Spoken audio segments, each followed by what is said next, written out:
Let me start off this video by saying we should not be doing a video on Hogwarts Legacy on Nintendo Switch, because the words Hogwarts Legacy coming to the Nintendo Switch sounds absolutely impossible. This has been a really bad year for the Nintendo Switch in terms of third-party games. We have seen so many canceled third-party games because the Nintendo Switch has not been able to handle the power of those games. There's been so many canceled games, not to mention the games that have come out this year have looked really rough on Nintendo Switch. One of those games being Mortal Kombat 1. Mortal Kombat 1 is probably the worst Nintendo Switch game out there. The game came out, it was a glitchy mess, it looked like a horrible mess, and even with the updates, it still does not run good and looks horrible. So to see that Hogwarts Legacy was going to come to the Switch with the endless amount of delays that this game has gotten, because this was supposed to come out day one with the other platforms, it seemed like this was not going to be a good game, or if it did come out, it was just going to be a quick cash grab. It just wasn't going to be good. It was going to be like Mortal Kombat 1 all over again, especially with the infinite amount of delays. It really sent a message that this was not going to work on Switch. But the developers kept promising over and over every single month that the Hogwarts Legacy Switch port was going to impress so many people. The joke about Hogwarts Legacy coming to Switch was going to be that it was going to look like Harry Potter on the PlayStation 1 coming to Nintendo Switch. There's been that image floating around for months, actually years, ever since the game got announced for Switch. But I'm here to say that, surprisingly, Hogwarts Legacy is amazing on Nintendo Switch. My name is MONADO Max, and today we're going to be talking about Hogwarts Legacy on the Nintendo Switch and my honest opinion on it.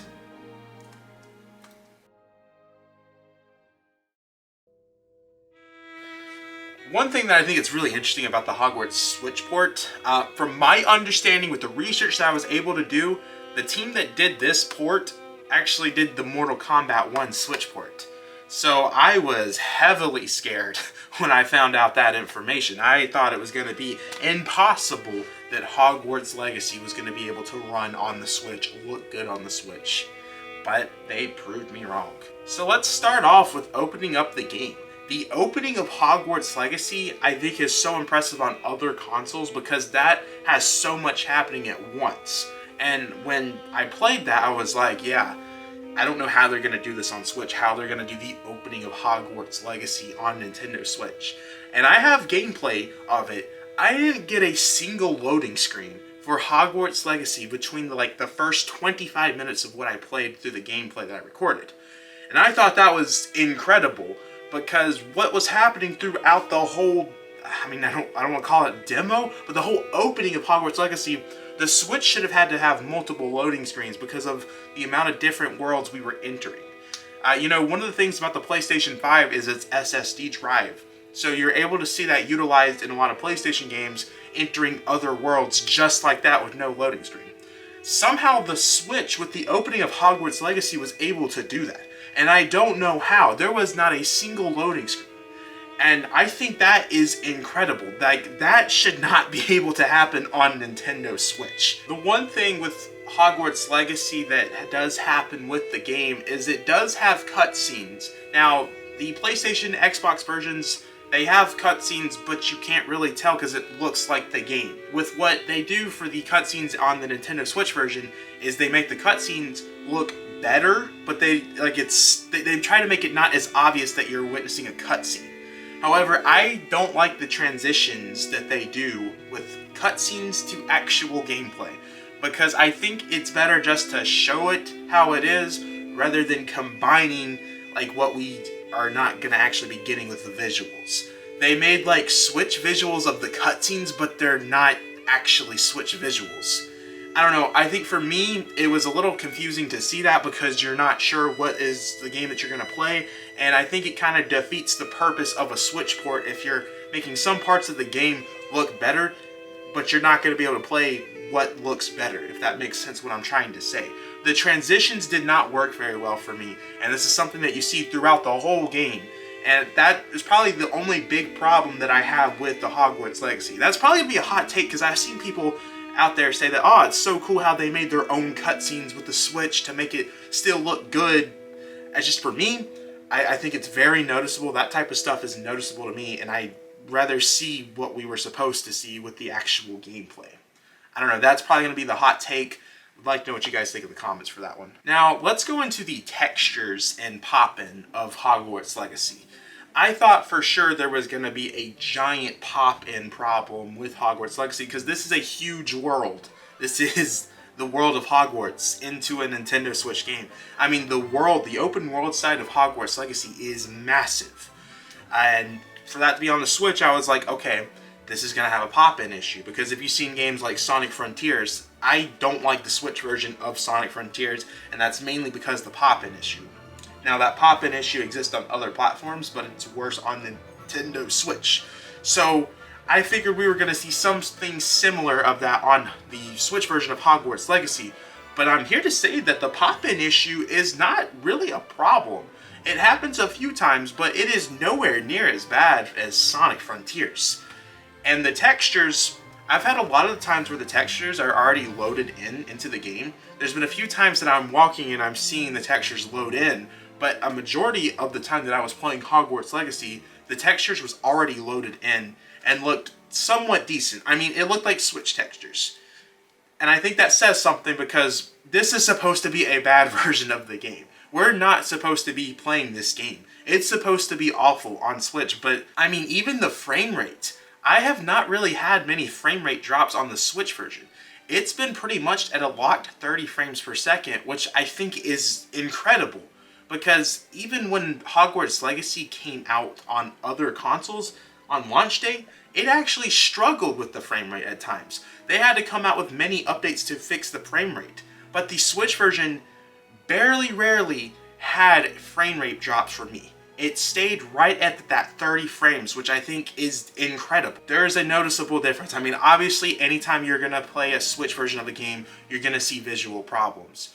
And the visuals, I think, look pretty good. The hair is very noticeable, though. That's the only thing. Like, when you see the character models of these people with hair, you can see how much of a big hit it's taking. But it's still Hogwarts Legacy on the Nintendo Switch. It's nowhere near as bad as what Mortal Kombat 1 was. I mean, if you saw the visuals of those characters of Mortal Kombat 1, and then go to Hogwarts Legacy, I just think it's crazy that Hogwarts Legacy is actually really good on Switch. And I think it's coming from the same dev team of Mortal Kombat 1, which is also another crazy thing. The loading times are really not that bad, like we were saying with the opening of Hogwarts Legacy. When I was exploring Hogwarts, there was a few times that I had to load things in. Like, I would be going towards a door, and it would be loading like a few seconds before opening up the door. Obviously, you're not going to experience that on the other platforms, but I think for the fact that it's only like 3 seconds of loading to load the whole Hogwarts world, I think is pretty incredible. Because you're not jumping into an actual loading screen. So I think that in itself is really nice. I was a fan of that, especially since I didn't have to go into a loading screen. Like, you knew you were loading, but you didn't have to wait for a loading screen. You could walk around. It was nice, and it was only like 3 seconds. Entering some areas, you did have to do a loading screen, like an actual full-on loading screen, compared to, like, if you played like a PlayStation version of the game, it would instantly load in with the SSD drive. Which, obviously, something was going to have to be sacrificed with the Switch version, because the Switch is, honestly, a weak console.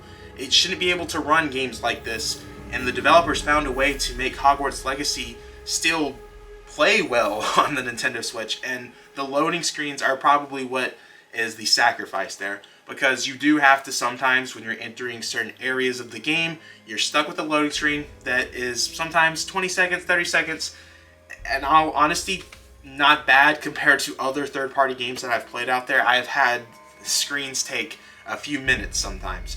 So for Hogwarts Legacy, probably being the biggest third-party game we have on the Switch in terms of visuals, graphics, the type of stuff you can do on that, I think it's incredible that the loading screens are as short as they are. The open world takes a hit too. Like I said, with the loading screens, you're gonna see what you did not have to load in certain games be a loading screen.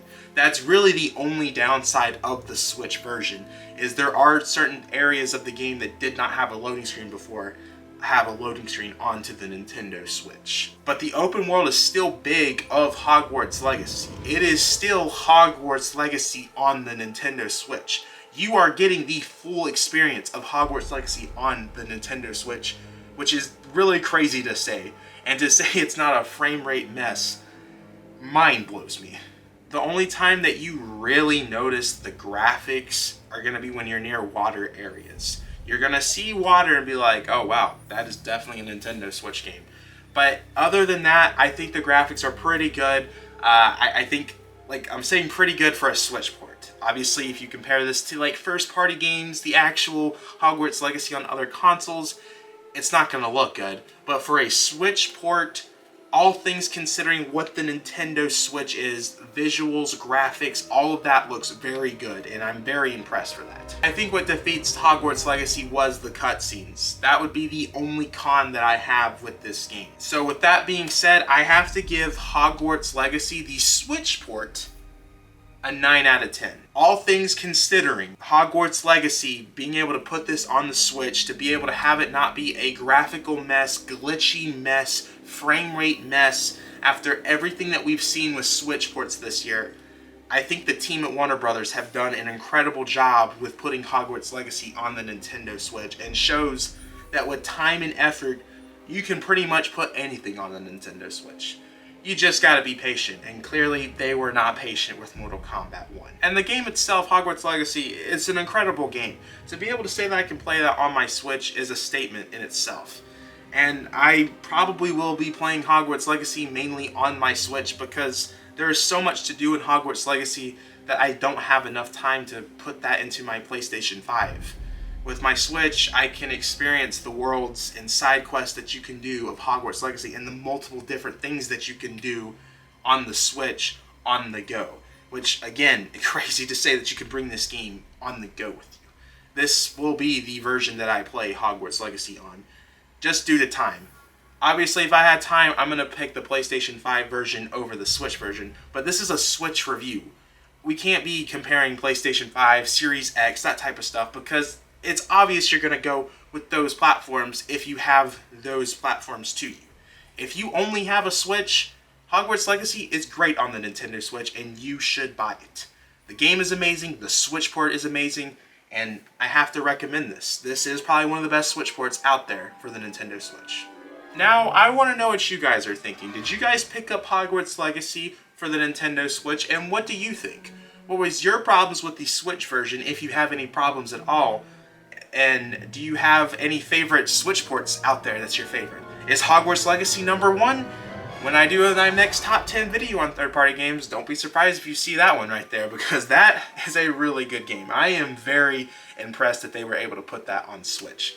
But make sure to backslash that subscribe button, like the video, check out my Twitter, check out my Instagram, check out our Discord server, check out our podcast. We're going live every other Wednesday with the new podcast episode. That's been pretty fun. And yeah, don't forget to comment. I'll see you guys in the next video. Peace. Alright, now it's time for me to play Super Mario RPG after being stuck of playing Hogwarts Legacy for like 4 days. Still, I mean, Hogwarts Legacy is great, but I really want to play this.